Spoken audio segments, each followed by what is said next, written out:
vendu l'e-commerce comme l'activité du siècle, l'activité qu'il faut lancer en Afrique pour générer rapidement des millions. Sauf que 80% de ceux qui se sont lancés en réalité peinent à réussir dans l'e-commerce si ce n'est pas qu'ils échouent et qu'ils finissent par abandonner.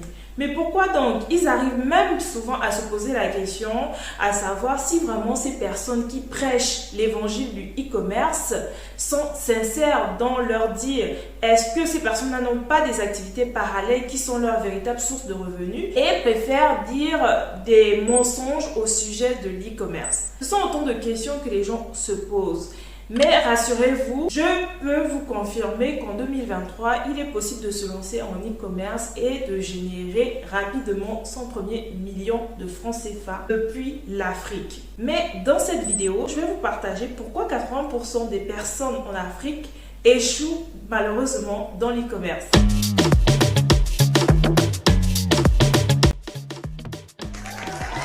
Vous êtes peut-être déjà e-commerçant. Vous avez commencé votre activité, mais vous peinez à trouver des clients et vous êtes découragé. Ou alors, vous êtes intéressé par le e-commerce, le dropshipping et tout ce qui est business en ligne. Et puis, vous vous dites pourquoi ne pas se lancer. Puisque les autres réussissent, c'est que moi aussi je peux réussir. Très bonne initiative. Malheureusement, la réalité du terrain en Afrique est tout autre. C'est possible de réussir à condition de maîtriser les 4 piliers que je vais vous partager dans cette masterclass gratuite. Donc, je vous invite à être concentré, à même prendre un cahier, un stylo et à prendre des notes. Mais avant, la moindre des choses, c'est que je puisse me présenter pour que vous sachiez un petit peu qui est votre interlocutrice. Je suis Lomi Nguitou, entrepreneur dans l'e-commerce depuis 3 ans maintenant. J'ai lancé avec mon associé une boutique en ligne appelée Happy Money. Vous pouvez aller regarder en lien de description pour voir un peu ce que nous proposons. Et en plus de cela, je gère en parallèle mon agence marketing ici en France. On rentre dans le vif du sujet et je vais vous expliquer en 4 points pourquoi les gens échouent. Je vous invite à partager autour de vous. Peut-être vous avez des amis qui sont dans l'e-commerce et qui éprouvent des difficultés avec leur business et qui auraient besoin de ces conseils.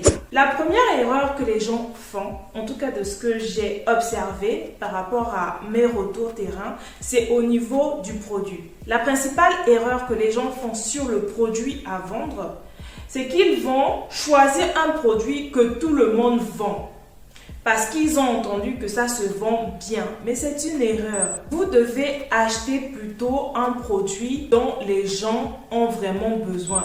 Et vous allez entendre, il faut trouver le produit gagnant. Je vais vous partager une liste de produits gagnants. Arrêtez ça parce qu'il n'y a pas de liste de produits gagnants. C'est le terrain, c'est le marché qui va vous donner le produit gagnant. C'est-à-dire, basiquement, qu'il faut étudier les problèmes, les besoins des gens. Si par exemple vous êtes dans un nouveau quartier et que vous vous rendez compte que vous êtes loin de la ville et que les gens ont du mal à trouver certains accessoires de décoration, plutôt que d'aller vendre des perruques, les gens n'ont pas besoin de ça. Ils ont besoin par exemple d'une boutique où ils pourraient acheter des articles pour la maison, le linge de maison. Au sujet des produits également, une des erreurs courantes également que j'observe auprès de personnes que je coach, c'est que ces personnes se lancent rapidement dans l'achat du stock sans savoir par exemple quel est le prix que les gens seraient prêts à payer. Alors encore, ça c'est le plus marrant, c'est que ces personnes vont acheter des produits qui leur plaisent à eux et non aux clients.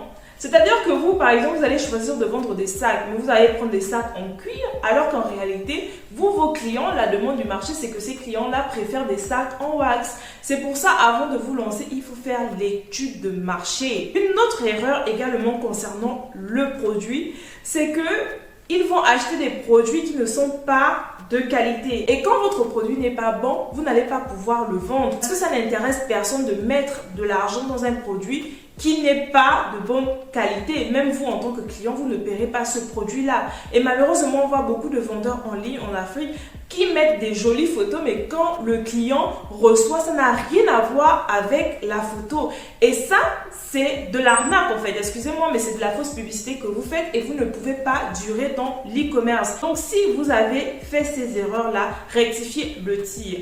Ou alors, si vous souhaitez vous lancer, ne commettez pas ces erreurs de débutant parce qu'elles vont vous coûter cher. Alors, la deuxième erreur concerne la logistique. Il faut comprendre que quand vous vous lancez en e-commerce, il va falloir que vous puissiez maîtriser la logistique. Et dans la logistique, il y a le sourcing, c'est-à-dire les approvisionnements. Il va falloir prendre du temps pour bien choisir vos fournisseurs, surtout si vous achetez à l'international, c'est-à-dire en Chine ou en Turquie. Il va également falloir prendre en compte les délais de livraison. L'une des erreurs que vous ne devez surtout pas faire concernant l'approvisionnement, c'est de n'avoir qu'un seul fournisseur, qu'une seule source d'approvisionnement. C'est une grossière erreur.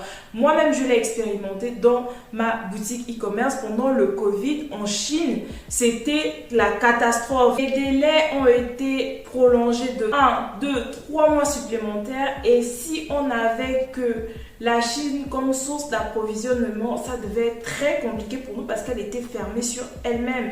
Heureusement, on pouvait encore se fournir en Turquie et en France et c'est ce qui nous a permis d'éviter des pénuries dans notre boutique en ligne pendant cette période-là. Une erreur à ne pas faire, c'est de choisir le mauvais transitaire. Parce que je connais beaucoup de personnes qui se sont lancées en e-commerce, qui ont acheté de la marchandise à hauteur de 1 million, 2 millions de francs. Ils ont confié le transport de leur marchandise au mauvais transitaire et les colis ne sont jamais arrivés. Vous imaginez les économies de toute une vie, c'est vraiment douloureux. Donc, essayez de prendre le temps de bien choisir et surtout quand vous envoyez la première fois avec ce transitaire-là, n'envoyez pas de grosses quantités. Prenez également en compte que les délais d'acheminement vers l'Afrique peuvent être longs. C'est-à-dire que c'est assez aléatoire selon les pays. Et parfois, selon les mois. Ce mois, vous allez recevoir votre marchandise en 3 semaines et le mois d'après, ça va prendre 2 mois parce qu'on est tributaire en fait des compagnies aériennes et ça malheureusement on ne peut rien. C'est pourquoi je vous conseille de ne jamais vous engager à 100% sur des délais fixes avec vos clients parce que si vous le faites, vous allez vous décrédibiliser et quand les gens n'ont plus confiance en vous, vous perdez votre clientèle. Sachez qu'un client qui n'est pas satisfait, c'est 10 clients potentiels que vous perdez. Alors qu'à contrario, un client satisfait, c'est 10 clients potentiels de trouver.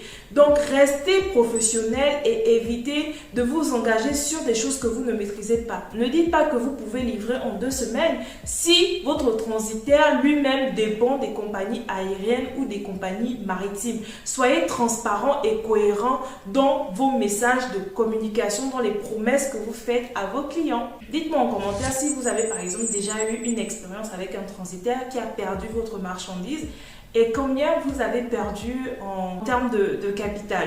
Troisième erreur, alors notez bien, accrochez-vous, c'est concernant le marketing.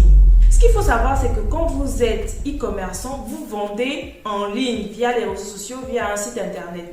Et donc, vous n'avez pas de boutique physique. Parce que l'avantage d'une boutique physique, c'est que quand les gens passent, vous êtes sur une repassante, les gens vont voir. Donc, ils vont rentrer en boutique et puis ils vont acheter. Malheureusement, avec le business en ligne, les gens ils ne peuvent pas vous voir physiquement.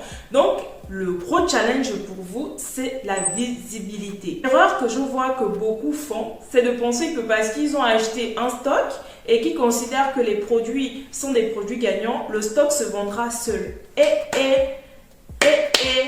Réveillez-vous, ça ne se vendra pas seul. C'est à vous de travailler votre marketing pour intéresser les gens à ces produits-là et les pousser à l'achat. Donc, vous avez 3 challenges. Celui d'avoir de la visibilité. Et pour avoir de la visibilité en ligne, il faut investir de l'argent dans la publicité parce qu'il y a beaucoup de concurrents. Donc, il faut vous distinguer. Il faut investir, par exemple, dans les campagnes de communication d'influence que vous pouvez faire avec les blogueurs, les influenceurs qui vont relayer vos messages de communication auprès de vos cibles. Donc, vous devez également travailler votre stratégie de contenu sur les réseaux sociaux pour donner envie aux gens de s'abonner à votre chaîne, votre page Facebook et de les convertir en clients. Mais pas que. L'une des principales erreurs que les gens font, c'est au niveau de la fidélisation. Ils se disent que comme un client a déjà acheté, ils n'ont plus besoin de ces clients. Erreur fatale. Retenez ceci si vous avez tout oublié. C'est qu'il est plus facile de fidéliser un client que d'en conquérir un parce que vous avez déjà tissé un lien de confiance avec ce client-là. Et s'il est satisfait, il peut vous faire de la publicité gratuite. Donc, travaillez votre stratégie de fidélisation client également. Alors, quelqu'un m'a dit, moi j'ai acheté du stock, j'ai acheté des produits qui normalement se vendraient bien, mais moi j'ai du mal à les vendre. Et puis je lui ai posé la question, mais quelles sont les actions que tu as faites? Est-ce que tu as une page Facebook? Est-ce que tu communiques régulièrement, par exemple, sur WhatsApp? Est-ce que tu as installé WhatsApp Business? Est-ce que tu as un catalogue? La personne n'avait pas fait toutes ces actions et je lui ai dit, mais c'est normal que tu ne vendes pas parce que tu ne maîtrises pas le marketing en ligne. Donc si c'est aussi le cas pour vous, je vous invite à vous former au marketing en ligne. À propos de formation marketing, j'organise une formation marketing pour toutes les personnes qui veulent créer leur business autour des compétences qu'ils ont. Ça peut être la cuisine, la coiffure, le make-up, la maîtrise d'un logiciel. En tout cas, ces personnes-là qui ont une compétence, une passion, qui veulent en faire leur business. C'est un programme que j'organise. Et si vous êtes intéressé, vous aussi, à pouvoir vous former au marketing en ligne, je pourrais éventuellement créer un autre programme dédié à toutes les personnes qui veulent se lancer dans l'e-commerce. Donc, si ça vous intéresse et si vous êtes nombreux à me faire des retours sur votre volonté de vous former au e-commerce, n'hésitez pas à me le dire en commentaire ou à utiliser le lien que je vais mettre en description pour qu'on en discute directement sur WhatsApp. La quatrième erreur, vraiment qui plombe les business des gens qui se lancent dans le e-commerce, concerne la gestion des stocks et surtout la gestion des paiements. Pourquoi je parle de gestion de stock? C'est parce que si vous avez une boutique en ligne et que vous avez de la marchandise 3 mois, 6 mois après vous n'en avez plus, les gens ne s'intéressent pas. Ce que vous devez comprendre, c'est qu'en business, il faut qu'il y ait de la continuité. Donc, vous devez apprendre à gérer vos stocks et à savoir à partir de quel moment vous devez commander. Moi, ce que je vous recommande de faire, c'est quand vous vous lancez et que vous avez testé le produit, vous avez compris que c'est un produit qui se vend vite et bien, commandez une bonne quantité, une quantité qui vous permettra de pouvoir faire des ventes sur 3 mois. Comme ça vous laisse le temps de pouvoir passer commande et de tenir compte des délais de livraison des prochains arrivages. Concernant la gestion des paiements, de l'argent, des finances dans votre activité, ce qu'il faut savoir et retenir ceci, c'est que le chiffre d'affaires n'est pas égal à bénéfice. Je répète, le chiffre d'affaires n'est pas égal à bénéfice. C'est pas parce que vous vendez votre prix à 15 000 francs que ce sont les 15 000 francs qui vous reviennent. Une grosse erreur pour vous serait de ne pas prendre en compte les charges. Donc les charges, il y a l'achat, il y a le transport, il y a la douane, il y a les emballages, il y a aussi le marketing. En tout cas, dans le prix de vente d'un produit, vous devez imputer toutes les charges correspondantes. Et quand vous allez enlever toutes ces charges-là, le solde, c'est ce qui vous revient à vous. Donc, si vous vendez un produit à 15 000 et que vous vendez 10 pièces, ça vous fait 150 000. Mais ne prenez pas les 150 000 là en pensant que c'est votre revenu à vous. Erreur fatale. Si vous faites ça, vous n'allez jamais pouvoir faire décoller votre boutique parce que vous serez en manque de liquidité pour pouvoir passer de nouvelles commandes. Je vous ai fait là un condensé de toutes les erreurs que beaucoup font et que moi également au début j'ai eu à faire. Donc prenez ces conseils, ça vous évitera de perdre de l'argent. Retenez donc le produit, la logistique, le marketing et la gestion des finances. C'est ce qui vous permettra de réussir ou non en e-commerce en 2023. Est-ce que ces conseils vous ont été bénéfiques? Si c'est le cas, dites-moi en commentaire. N'hésitez pas à liker, à vous abonner et aussi à partager. Je vous rappelle, si vous ne le savez pas, en ce moment, j'ai un challenge pour toutes les personnes qui vont intégrer ma formation marketing en avril concernant comment créer un business autour d'une passion avec seulement 50 000 francs. Je mets en jeu 2 lots de 100 € chacun afin de récompenser 2 entrepreneurs qui auront pris la décision de passer à l'action, de se former et de mettre en pratique les conseils marketing que je vais leur donner. Donc si vous avez une passion, une compétence, montage vidéo, photographie, la création de sites internet et que vous ne savez pas comment lancer votre business, par où commencer et comment générer rapidement des clients en ligne, cette formation est faite pour vous. Écrivez-moi via le lien de description que je vais mettre en ligne.